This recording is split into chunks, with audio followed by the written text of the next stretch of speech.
The Mandalorian Season 1, one of the first original programs from the Disney Plus streaming service. The show's pretty good. I end up giving it a 4 out of 5 stars, which is actually quite high. I actually could have gone a bit lower. I think 3.5 is also plausible. I think I definitely gave it a higher grade because it was Star Wars. Star Wars is one of my favorite properties out there, and when it's done correctly, you got me hooked. But also I realized, every week I was looking forward to this show. I was looking forward to what happened next. And that's always a sign of a good show. And it doesn't always happen anymore with a lot of this other series that I watch. The storyline here is actually insanely simple in general. And from this point on, there's going to be spoilers, like full-on spoilers. I do have another review up on my blog, soundedbettermyhead.com. There's still some spoilers in there, but only a couple. I don't try to go too crazy in those TV reviews on my blog. Just I don't want to ruin everything, but here I might. So just a good little warning. But the plot's something you've probably seen a million times. Bounty hunter's hired. He's supposed to go acquire a target. He does, and then he ends up having to have a change of heart, and he ends up protecting the target, basically from the people that hired him. And this has happened, I couldn't even tell you how many times I've seen this plot done. The only major difference here is that everything's taking place in the Star Wars universe. So your main character is the bounty hunter, who throughout almost the entire show is just known as the Mandalorian, or Mando for short. And he's played by Pedro Pascal, or at least voiced by him. Apparently there are at least a couple episodes where it's a stuntman in the armor the entire time, and Pedro wasn't even on set. And I'm assuming a lot of the heavier stunt work is also just a stuntman.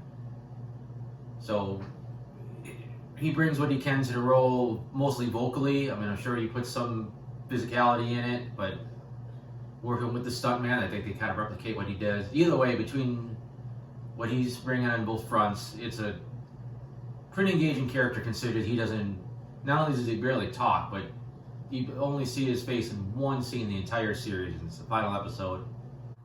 Kind of a man of few words.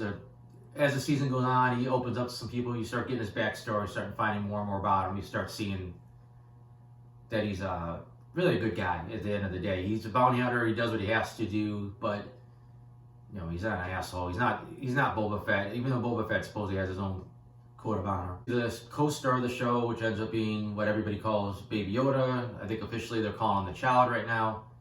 This character, as far as I know, is either totally or almost completely a puppet. There may be some CGI here and there, or CGI enhancements, but as far as I know, it's basically a puppet. And now this puppet's making you believe that it's just this little cute, baby that the Mandalorian has to protect, and it's a great job by the puppeteers. Though there are a couple moments where it does look like just someone drops a puppet and it's not even doing anything, or someone's carrying it. It's not moving. But for the most part, it's got a lot of emotions. We do have a few supporting characters that pop up here and then. You got Carl Weathers is playing Grief, who basically gives out the bounty hunter jobs. He's basically almost like a Lando Calrissian role. He ends up kind of betraying the hero, and he kind of backtracks, and eventually they work together, but he's still kind of a scoundrel. Then you have the Ugnaught, who's voiced by, I believe, Nick Nolte. Interesting character. He's one of the big catchphrases from the show, his "I have spoken" line. We really don't get into his backstory till later. It's basically he was sold to the Empire and eventually got his freedom, and then he just wants to do his own thing. But said he was quirky enough that he was pretty likable, and I think a lot of people were actually pretty sad when he ended up dying. Then you have Cara Dune, who finally pops up. She's good for what she is. She's just supposed to be like a badass, and she does a good job at it. You definitely want to see more of her after her appearance, and her first appearance, and then she pops up later, and she continues to be a badass. And love the twist that it turns out she's from Alderaan, which explains why she hates the Empire so much. You get the brief appearance by IG-11, who's one of the most badass robots we've ever seen, and really in any media. And it's actually pretty disappointing to see him get killed off in his first appearance, but then we see that they found a way to bring him back and basically kind of redeem him and kill him again. You know, he almost got a Terminator 2 kind of a heroic sacrifice with a bit more of a boom to it. As far as the villains, you never even get the name of who hires the Mandalorian. You know, he's intriguing. The acting is phenomenal. There's such a hint to like what his backstory might be, and then he gets pretty unceremoniously slaughtered near the end. So you never get to figure out really much else about him. And then we get the final big bad appearance by Moff Gideon. Perfect, you know, perfect in the role. I think he's very calculated. He knows his shit. He knows every detail about these guys. You know, all our heroes' backgrounds. A total badass. Plus, somehow, some way, he's got a hold of the Darksaber. And of course, he survives, so he'll be a threat later on. So, which is great because we know so little about him. There's so much possible interesting information out there about him. I definitely want to see more about what he's up to. The biggest complaint about the show is also it's only 8 episodes, which is fine. You know, that's actually 8 to 10 is a pretty good length for shows these days. But they're short episodes. Some of them aren't even that much longer than a half an hour. They're usually hovering around like 40 some odd minutes. And when you only got that many episodes, they're not bad episodes. Most of them are pretty interesting, but when there's not that big of a narrative push, they're just kind of feel like you're missing something. Feel like you're not getting all the bang for your buck you could be getting. Especially because it's so vague. It's like, okay, he's on the run. Now what? And apparently, okay, his first idea is to lay low. That doesn't work. And it just seems to be random episodes about him taking odd jobs for money. But it's not like he's saying, okay, if I had enough money, I could get you here and you'd be safe. Or I'm out of money. I need to repair my ship. There's no real. He doesn't feel like he's pressed for cash, and it's like every mission is about him trying to get cash. CGI, special effects, pretty solid overall. I mean, some of the stuff looked a little wonky, especially some of the faster movement, like characters getting thrown around. And from what I heard, this is true, this is more impressive. Everything was shot on the sound stage, so they never went out to like a desert, they never went to a forest, they never went to any of these crazy locations that you see in the show. They were all on a stage, and it's pretty much almost all CGI, which again, if that's true, that's impressive because you don't really notice it. The action is really good for the most part. There's some really innovative stuff, especially with like IG-11 and spinning around, all this crazy gunplay with him. The Mandalorian's got some great scenes. Just in general, great action. The score was really good. It's kind of had this kind of westerny feel to it, and occasionally you hear a little bit of a thing that almost sounded like something out of Star Wars, but not quite. So it was just, it said not only didn't make the show feel unique, but you know, just once in a while they give you a little something to like tie it back into like the classic Star Wars. I think that's all I got for the show in general. Do my traditional looking at my notes, see if anything jumps out of me from different episodes. First episode was a solid episode. I thought the alien that he had to catch in the beginning was a little corny and didn't feel really like he fit in place for this series. And the first episode was really bad about over the top Star Wars Easter eggs that almost distracting. You know, you got the Salacious Crumb looking alien, you got Jawas, you got the little eyeball thing that would come out of the door and talk to people like Jabba's palace had. You got land speeders that look like kind of classic land speeders. You got Carbonite, you got the Imperial Snitch, or a character that looked like him. And sometimes they even dip into other stuff. They may even mention Life Day, so they, you know, a little nod to the, there's actually quite a few nods to Star Wars Holiday Special. I know Fargo has a place in his heart, you know, for him. So there's a little thing, everything from the Mandalorian's gun to Life Day, the the creature that he's riding and the Boba Fett rode in the cartoon. It's all kind of thrown in there a little bit. Some great directing throughout. You had some pretty big name directors. I really like this. There's a really good shot in the second episode where you see in the reflection of Mando's helmet, like somebody jumping off a ledge, getting ready to attack him. That shot stood out to me. When the bad guys finally get Baby Yoda, They seemed like they wanted to take something out of him. I was wondering if they were hinting towards the midichlorians. Did they want to take those out somehow and use them for something? Did they actually have the balls to go back and reference one of the most annoying parts of the prequel trilogy? I don't know. We never heard about it again.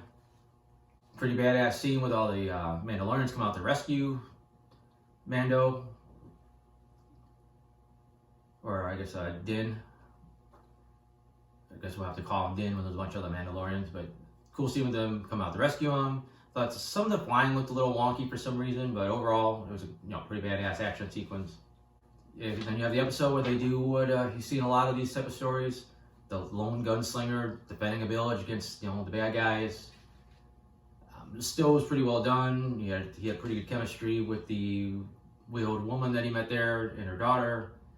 Maybe you would have seen the love playing with the other little kids, but obviously that's not going to last, especially that early.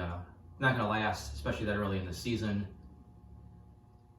They made the Imperial Walker look way scarier than it should be, but it worked for the episode.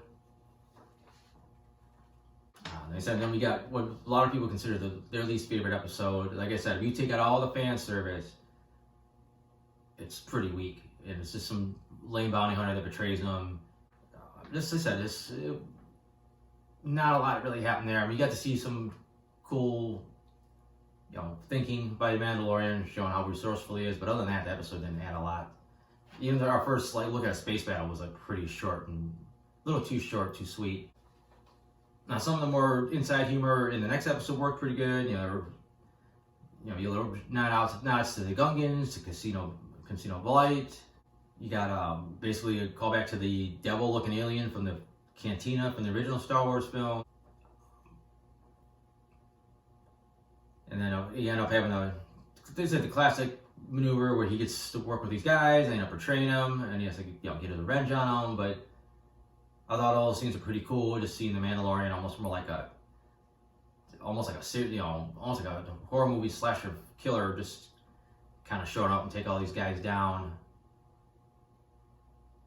Plus, it gave us an excuse to see some X-Wings that actually worked with the plot. Didn't feel like they were trying to hit you in the head with the Easter eggs again. It felt part of the plot, because there is a New Republic at this point, and they still got X-Wings, as their patrol vehicles or whatever you want to call them. So, that worked really well within the confines of this universe they've created.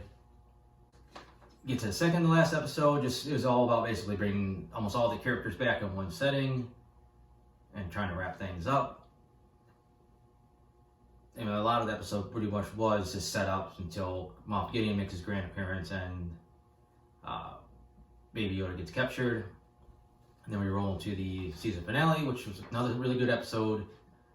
They almost overdid it a little bit with the two biker scouts, battering back and forth, and the humor there went on almost a little too long. It was almost a little too corny. Makes a little more sense when you see Taika Waititi directed it, because that's his style. But as I said, it worked. You got some amazing action sequences. Finally got to see the Mandalorian's face. We finally got his real name. We finally got some background on a lot of people. Apparently the Mandalorians didn't get a chance to leave because they were almost all slaughtered.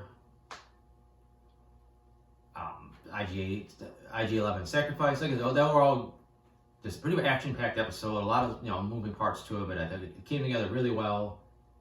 Everybody's saying their temporary goodbyes, because I'm hoping we get to see them again next season. We also got hints to what next season's going to be about. Apparently trying to find, presumably, either Baby Yoda's home planet or maybe some other Jedis, which I wouldn't be surprised if they never found them and they all stick together. But like I said, overall, I thought the show was pretty good.